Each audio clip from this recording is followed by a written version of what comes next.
اللهم صل على سيدنا محمد يا رب صل وسلم دائما أبدا على حبيبك. صحابہ نے تقدیر کے بارے میں نبی سے پوچھا نا کہ اگر بیماری اور یعنی یہ ہر چیز متعین ہے تو ہم دعا مانگنے کی کیا ضرورت ہے؟ تو آپ صلی اللہ علیہ وسلم نے فرمایا دعا بھی قدر سے، دعا بھی کس سے؟ تقدیر سے. اللہ تعالیٰ نے لکھا ہوتا ہے کہ یہ دعا مانگے گا اور اس کی یہ حاجت میں پوری کر دوں گا. اب ہمیں نہیں پتا کہ ہماری تقدیر میں دعا لکھی ہے کہ نہیں لکھی، مانگ کے دیکھ لو پتہ چل جائے گا. مانگ لو اس کا مطلب لکھی ہوئی تھی، نہیں مانگو گے اس کا مطلب یہ آزمائش یہاں سے ہے. سمجھ میں آ رہی ہے بات؟ کل میسر لما خلق له، عمل کے ساتھ جوڑا ہے اللہ نے عمل، اور عمل کا ہمیں مکمل اختیار دیا ہے. لیکن علماء کہتے ہیں کہ جب آپ سے خدا نخواستہ کوئی گناہ ہو جائے اور آپ سچے دل سے توبہ کر لیں، شیطان پھر بھی آ کے بار بار ٹارچر کرتا ہے. او بھائی تو نے تو غلطی کی کیوں، اس سے مایوسی پھیلتی ہے. علماء کہتے ہیں یہاں تقدیر کا سہارا لینا جائز ہے. یہ سوچنا جائز ہے بھائی جو مقدر میں لکھا ہوا تھا ہو گیا، اب اس کو کیا کرو، بھول جاؤ، اس سے تو بچ سکتا ہی نہیں تھا میں اس. یہ ان لوگوں کے لیے جو سچی اور پکی توبہ کر چکے ہوں، وہ شیطان کے وسوسے کو دور کرنے کے لیے. تو آدم علیہ السلام چونکہ سچی توبہ کر چکے تھے، اب موسیٰ علیہ السلام پھر کہہ رہے ہیں ان کو یہ کیا کروا دیا آپ نے. تو حضرت آدم نے بڑی زبردست دلیل دی. کیوں؟ اس لیے کہ بھائی میں جب توبہ کر چکا ہوں تو اب مجھ پہ ملامت بنتی نہیں ہے. اس لیے دلیل دی کہ آپ نے جس تورات میں پڑھا وہ کب لکھی گئی تھی؟ میری پیدائش سے پہلے تھی یا نہیں تھی؟ ہاں بھائی تھی، تو اس میں لکھا ہوا تھا، اس کا مطلب یہ کیا تھا؟ طے شدہ تھا. اور آدم علیہ السلام کا واقعہ تو اس لیے بھی طے شدہ تھا کہ اللہ تعالیٰ نے تو ہمیں زمین پہ ہی رکھنا تھا. وہ تو ایک پروسیس سے گزارا گیا ہے ہمیں اسباق دینے کے لیے کہ دیکھو آدم کو میں نے مٹی سے بنایا، شیطان کو میں نے آگ سے بنایا. غلطی دونوں سے ہوئی، آدم سے بھی اور شیطان سے بھی. دونوں میں فرق کیا ہے؟ شیطان سے کیا غلطی ہوئی تھی؟ سجدہ کرو، شیطان نے کہا نہیں کروں گا. لاجک پیش کی اللہ کے سامنے. خلقتنی من نار وخلقتہ من طین، مجھے آگ سے اور اسے مٹی سے بنایا، میں برتر ہوں، میں کیوں سجدہ کروں اس کو؟ یہ نہیں دیکھ رہا کہ جو مجھے آرڈر دینے والا ہے اگر آگ سے بنایا ہے تو اس نے بنایا ہے نا، میں خود سے تھوڑی بناؤں. متکبر آدمی سے یہی بڑی مسٹیک ہوتی ہے، وہ جو اس کو صلاحیتیں دی گئی ہیں وہ ان کو اپنی سمجھنا شروع کر دیتا ہے. سارا فساد یہاں سے آتا ہے. آپ کو اللہ نے دولت دی، غریبوں کو حقارت سے دیکھنا شروع کر دیا. یہ غریب، یہ اس طرح لوگ کر رہے ہوتے ہیں نا باتیں. آپ کو اللہ نے عزت دے دی تو اب کم عزت والے لوگوں کو آپ نے حقارت سے دیکھنا شروع. صحت دے دی، اب روڈ لائنر بنے ہوئے پھر رہے ہیں جرسیاں پہن کے. جو بیچارے کمزور ہیں ان کو نیچا دکھانے کی کوشش کر رہے ہیں، اسپیڈ بریکر دکھا رہے ہیں اپنے، جو باڈی بلڈنگ کے بعد بن جاتے ہیں نا، جو مجھے ذرا بھی پسند نہیں ہے. یہ نیچرل باڈی نہیں ہوتی جو باڈی بلڈروں یوں کر کے چیزیں نکال رہے ہوتے ہیں نا. جم جایا کرو، بس تھوڑا سا فٹ رہو. یہ جو فوجی لوگ ہوتے ہیں نا ان کی باڈی بڑی پرفیکٹ ہوتی ہے. آپ نے رینجرز کے جوان یا آرمی کے جوان، ایئر فورس کے، نیوی کے جوان دیکھے ہوں گے نا، فٹ. ان کے اسپیڈ بریکر نہیں ہوتے، اسٹیمنا بہت ہوتا ہے. تو یہ ویسے ہی جنرل نالج کے لیے بتا رہا ہوں کہ اسپیڈ بریکر کی فکر مت کرو. باڈی میں جو یہ جگہ جگہ نکال رہے ہو نا، یہ کوئی ذرا بھی اچھے نہیں لگ رہے ہوتے کسی شریف آدمی کو. سمجھ رہے ہو؟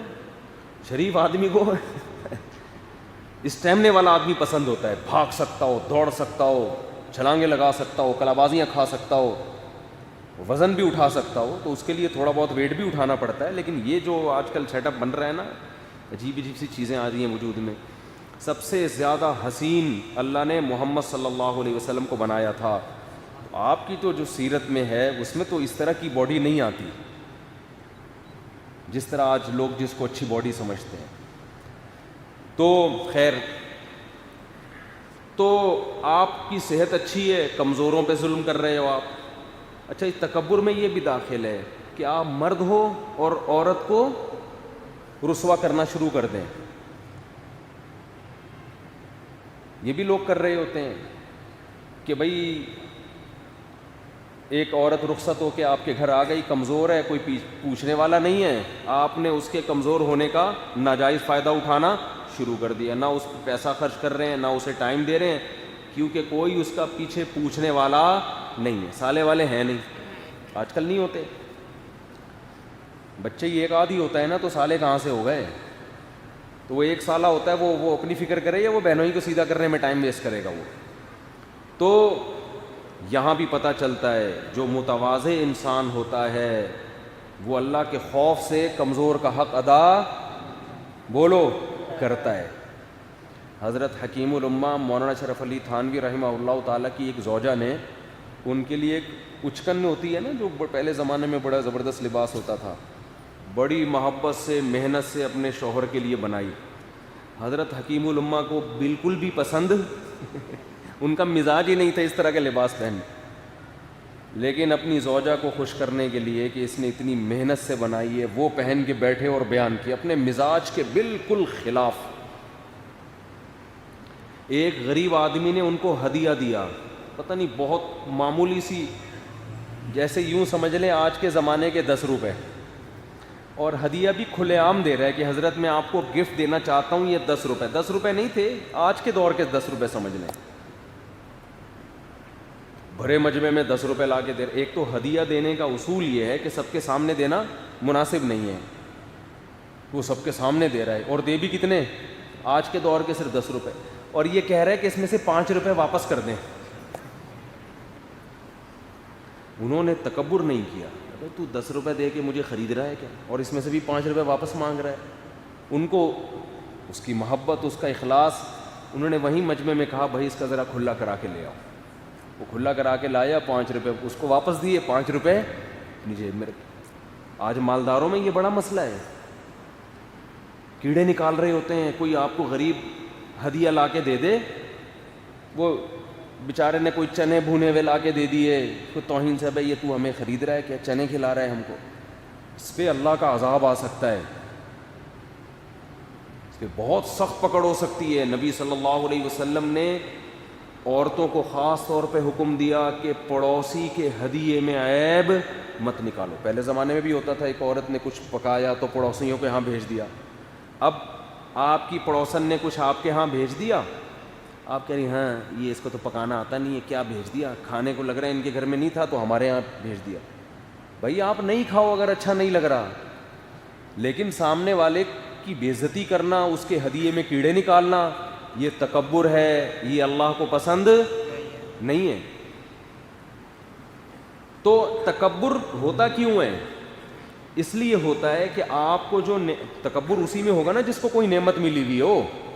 جب کوئی نعمت ہی نہیں ہے تو کیا تکبر کرے گا؟ یہ نہ علم ہے، نہ شکل ہے، نہ صحت ہے، نہ شہرت ہے، نہ پیسہ ہے، تو اب تکبر کرنے کے لیے رہ گیا اس کے پاس. مفتی طارق مسعود صاحب کے بیانات سننے کے لیے youtube.com/مفتی طارق مسعود کو سبسکرائب کریں، اور اگر آپ لائیو ویڈیو کو کبھی بھی مس نہیں کرنا چاہتے ہیں تو سبسکرائب کرنے کے بعد بیل آئیکن پہ کلک کرنا مت بھولیں. جزاک اللہ.